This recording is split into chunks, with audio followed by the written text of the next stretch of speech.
Rain hammered the roof as Ethan Ward pried open a dust-stiff shoebox in his mother's attic, and a brass key slid onto a letter stamped with his father's handwriting. He froze because the dead do not write, yet the ink felt new. Ethan Ward said, "If this is a joke, it is cruel." Thunder rattled the rafters, and he unfolded the paper that smelled of old smoke. The first line confessed a kindness, disguised as abandonment. His father claimed he left to shield a stranger's life, and the price was Ethan's childhood. Ethan Ward said, "You did not run from me." A second key code pointed to a storage unit across town. "1. Sirens moaned far away, tasting like memory. Ethan's hand shook as he imagined a door waiting in the dark. Ethan Ward said, "Then you wanted me to find you by learning why." The rain softened, or maybe his breath did. He pocketed the key, felt its teeth press his palm, and chose to step into the storm. Streetlight halos smeared across the rain as Ethan crossed to his car, the key biting his palm like a question that would not let go. He slid behind the wheel and stared at the fogged windshield. Ethan Ward said, "You owed me truth, not silence." The radio caught a news bulletin about a decades-old hit and run, with no named hero. The timing felt like a dare. He typed the storage address and watched the map draw a thin blue thread through the city. Jules Park called and asked where he was going. Ethan Ward said, "To find a door my father left me."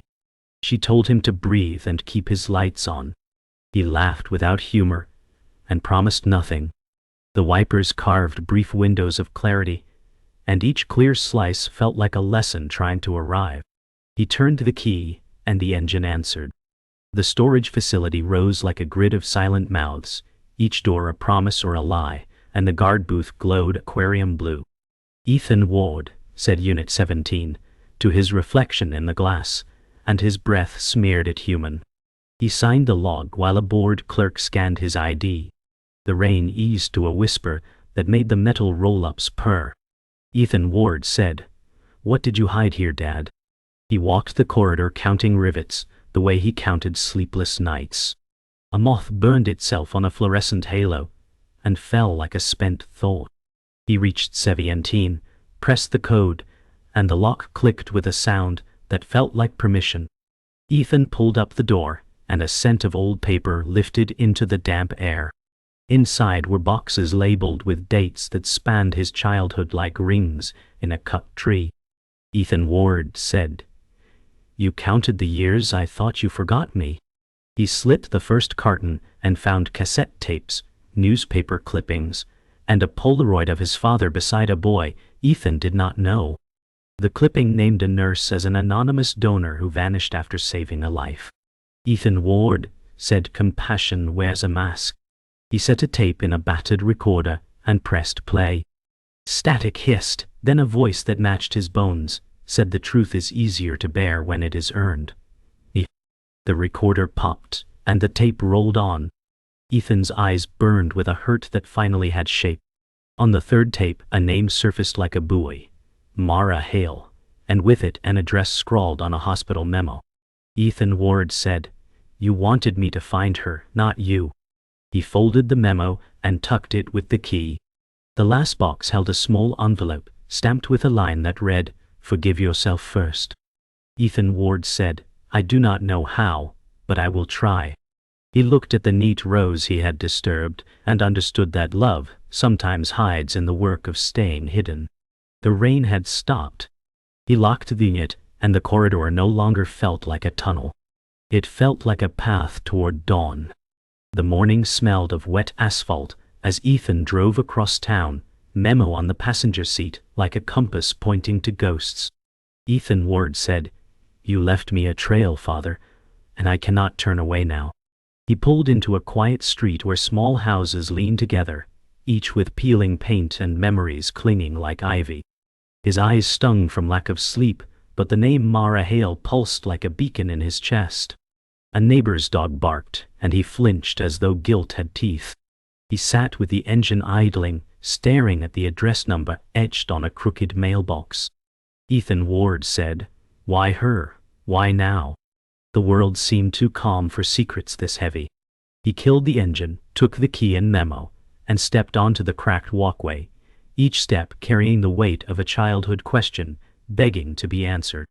The door creaked open, and Mara Hale appeared with a cane, her silver hair pinned neatly, eyes sharp as glass despite the years etched across her face.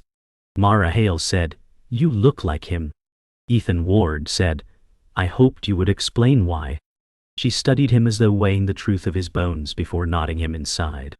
The house smelled of books, lavender oil, and time. Ethan saw photographs lining the walls, his father in some, absent in others, replaced by people he did not know.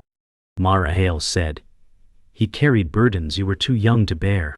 The words pressed against his ribs like a fist.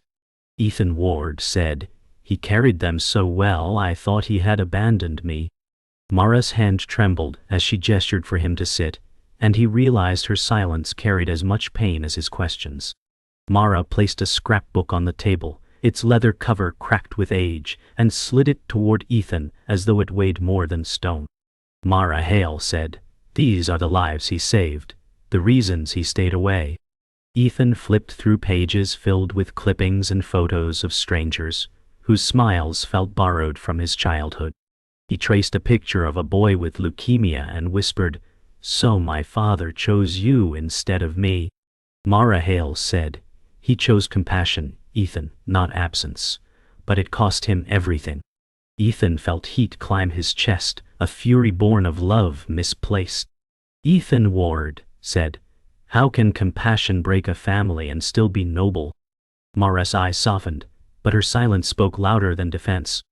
Ethan closed the scrapbook, breath heavy, as Mara reached for a drawer and retrieved a small tin box.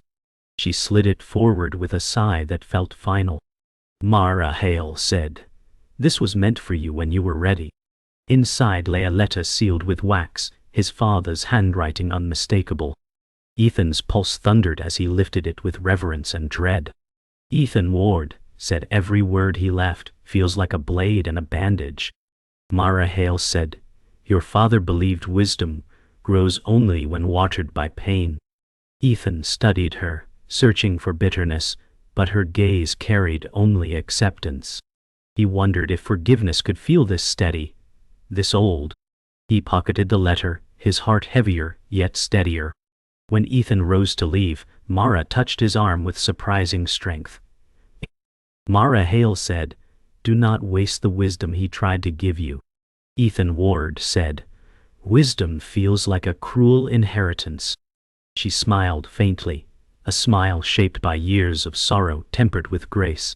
Mara Hale said, "Compassion always feels heavier to those who carry it second-hand." Ethan felt a sudden clarity, as if grief itself was teaching him to breathe again.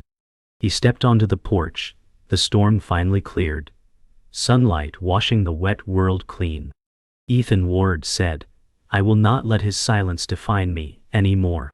For the first time, the question of his father's absence felt less like a wound and more like a path.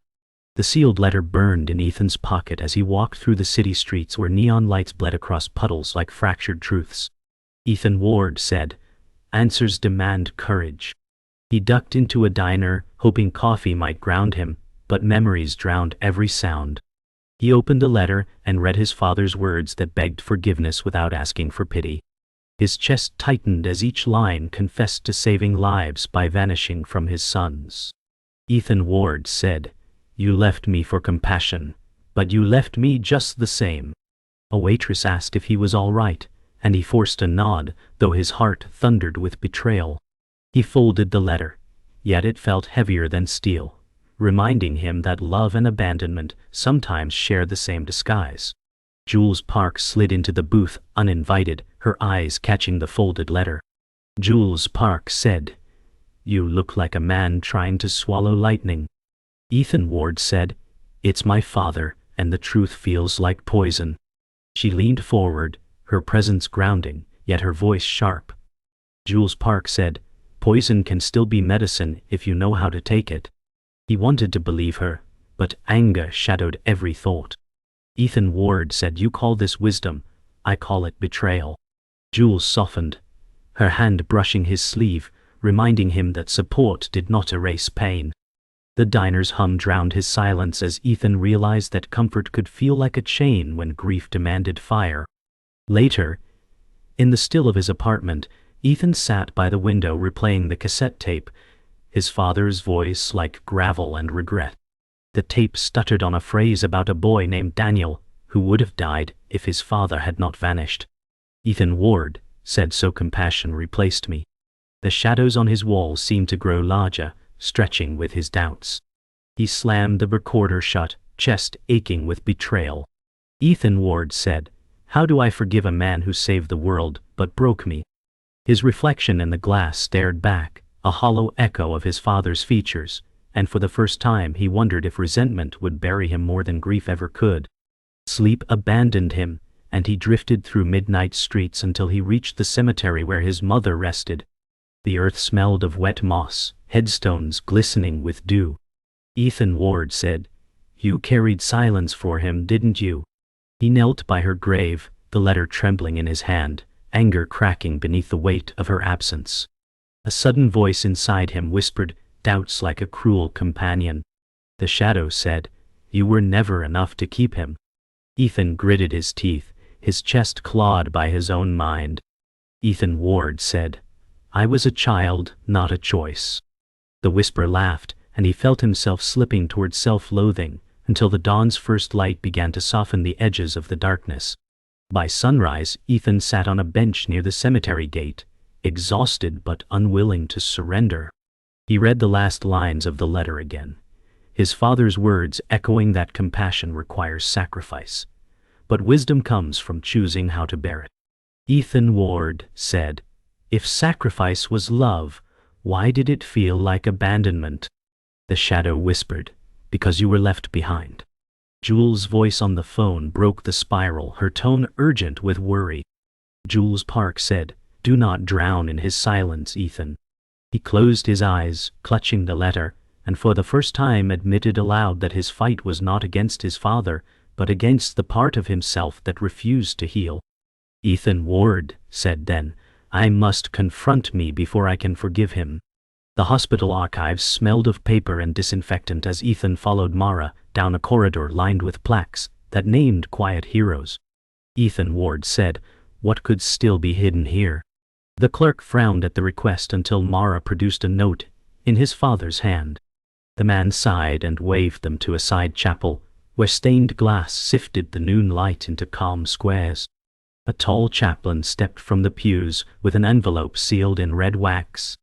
Reverend Gabriel Cole said, "He left this for the day your questions turned to courage." Ethan accepted the envelope as if it might burn. He cracked the seal and found a photo of himself at a childhood park, his father in the distance holding a camera. Ethan Ward said, "He was there and chose not to be seen." The truth bent the room's air until his breath found a slower shape. They sat in the chapel while Gabriel spoke as if crossing a river one stone at a time.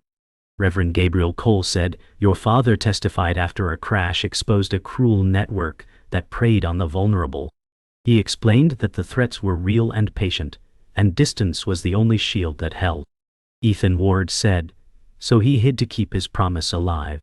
Gabriel nodded and placed a key on the pew, etched with a bank's emblem and a number. Reverend Gabriel Cole said, "He asked me to give you this when your grief learned to listen." Ethan felt resentment loosen like an old knot. He could almost hear his father's voice in the quiet between the chapel's chimes. Ethan Ward said, "If safety was love, why did it still taste like loss?" Gabriel offered no answers, only presence, and somehow it steadied more than apology could. The bank box held letters, receipts, and a single card with a clinic address written in steady hand. Ethan Ward said, "Another door to open." The clinic buzzed with soft conversations and the smell of coffee. A man approached with a careful smile that knew hard winters. Daniel Hale said, "I have been waiting to thank you for surviving him." Ethan blinked at the strange grace of the greeting.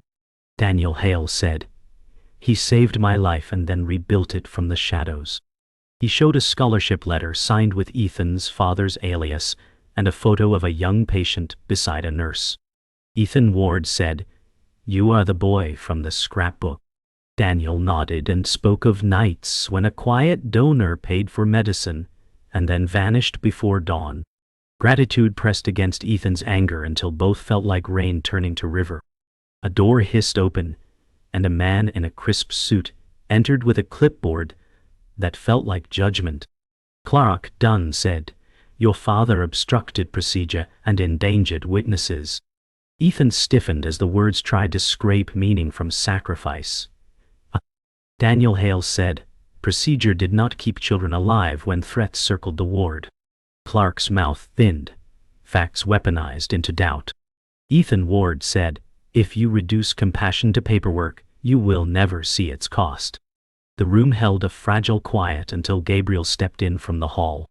Reverend Gabriel Cole said, "The law measures acts, but mercy measures burdens." Clark looked away, grip loosening on his pen. Ethan felt a tremor pass through his chest, not of rage, but of release. He realized the argument had always been inside him, and it was finally losing. That evening, Ethan spread the box contents on his kitchen table, letters forming a map of invisible devotion. One envelope held money orders addressed to his mother, mailed from cities he knew only by their weather. Ethan Ward said, "She knew and kept quiet to keep me safe." He pictured her folding each note like a prayer she would never speak. Jules called and listened without filling the silence. Jules Park said, "Sometimes love survives by learning not to be seen." Ethan traced his father's looping signature and felt the first clean grief rise without blame. He understood that the life he wanted back had never been stolen, only redirected to keep others breathing. Ethan Ward said, "Then the only way forward is to live as proof of that cost." The kitchen light hummed, and the night finally softened. City Hall's auditorium hummed with whispers as a hearing banner promised truth while the past sharpened its knives.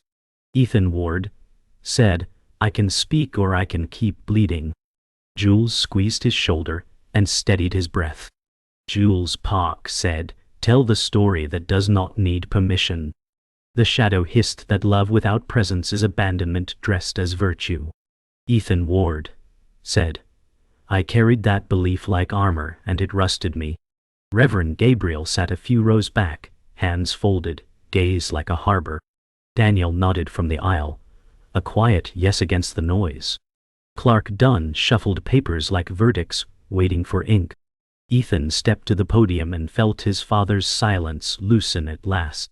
Ethan Ward said, "I am not here to erase pain, I am here to name it and measure it against compassion." Clark opened with a tone that sounded like a closing door. Clark Dunn said, "Your father obstructed justice under the veil of charity?" Ethan let the accusation land and did not flinch. Ethan Ward said, "He made terrible choices to stop worse tragedies." Clark pressed, asking if a child should accept vanishing as love. The shadow echoed that question and tried to set his ribs on fire. Ethan Ward said, "I was that child, and I am still here." He spoke of money orders, late-night letters, and a camera focused from a distance. Reverend Gabriel Cole said, "Mercy is not clean, but it is brave." The room's air thinned as grief and gratitude wrestled on the floor between rows. Ethan lifted the letter and chose to speak for both the boy who was left and the lives that were saved. A shout cracked the chamber as an older man collapsed near the doors, scattering programs like frightened birds. Daniel was first to move, voice calm and practiced. Daniel Hale said, "I need space and water now." Ethan dropped the letter and knelt, counting breaths with shaking focus. The shadow went silent, replaced by a clean purpose that felt like light. Ethan Ward said, "Sir, stay with me, we have you." Jules dialed emergency services, while Gabriel guided bystanders back. Clark hovered, clipboard useless in his hand, uncertainty softening his stance. The man's eyelids fluttered, and his pulse steadied beneath Ethan's fingers. Daniel Hale said, "You chose well, keep talking to him." In that circle of need, Ethan felt his father's lesson arrive as action, not argument. Paramedics wheeled the man out as the room exhaled together, and the hearing resumed with a quieter kind of power.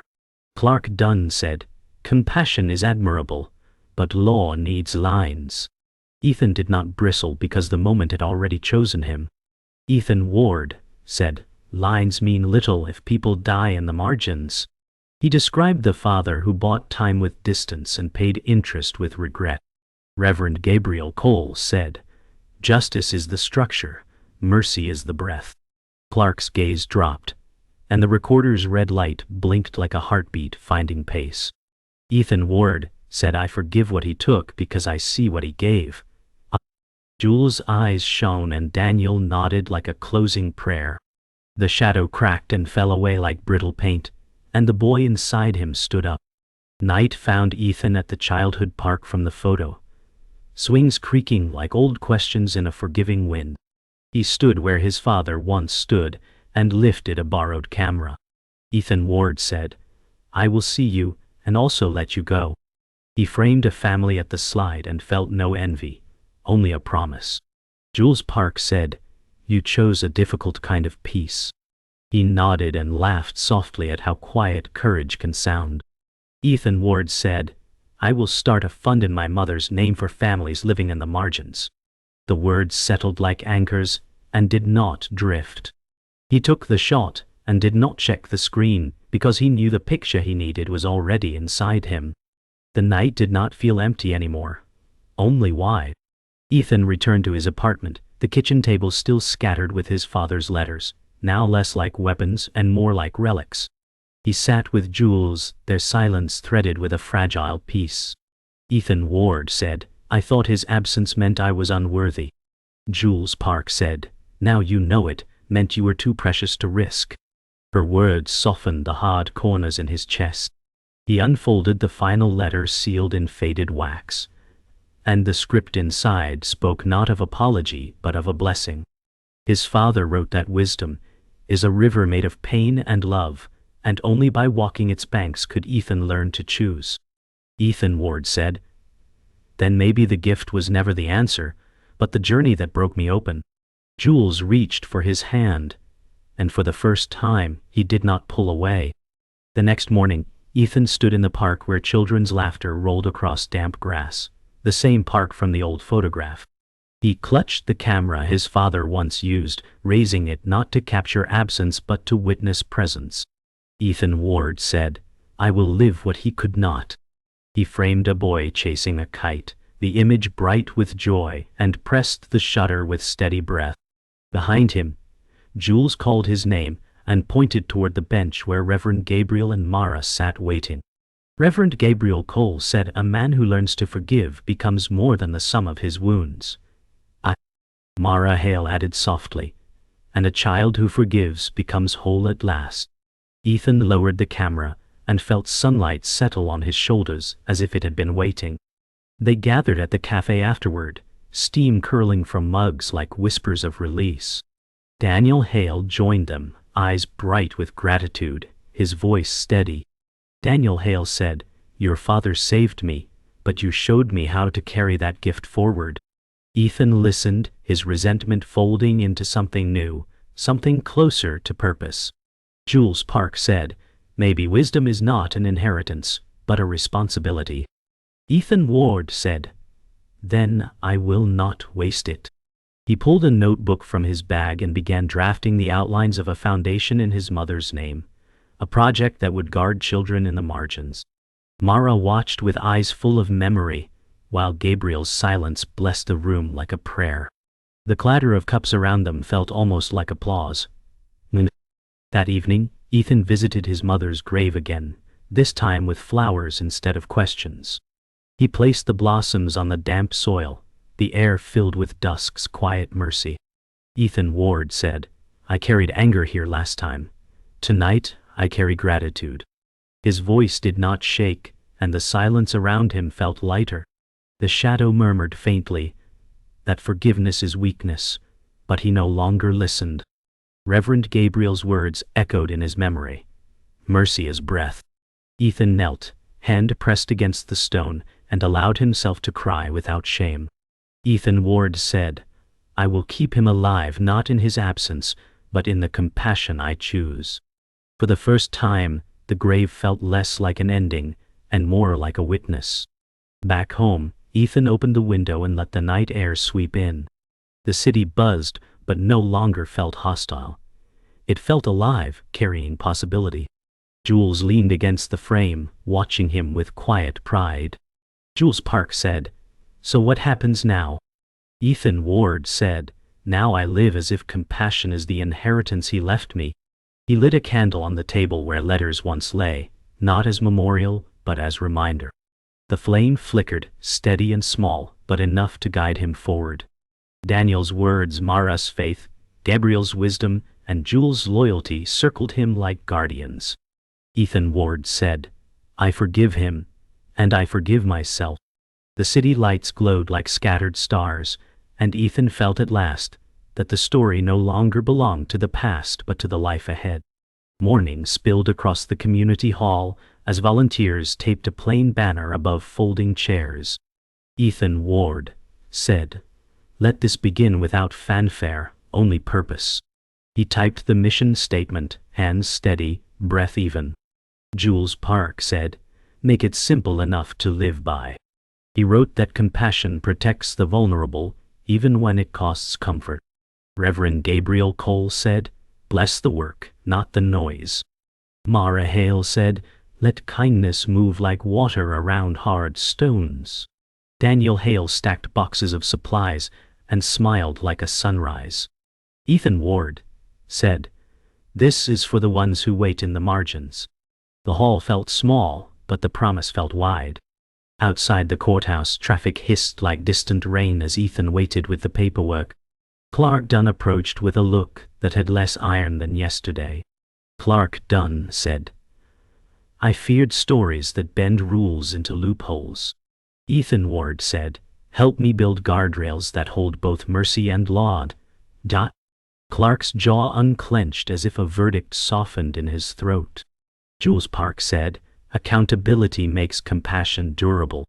Reverend Gabriel Cole said, "Let clarity be the kindness policy needs."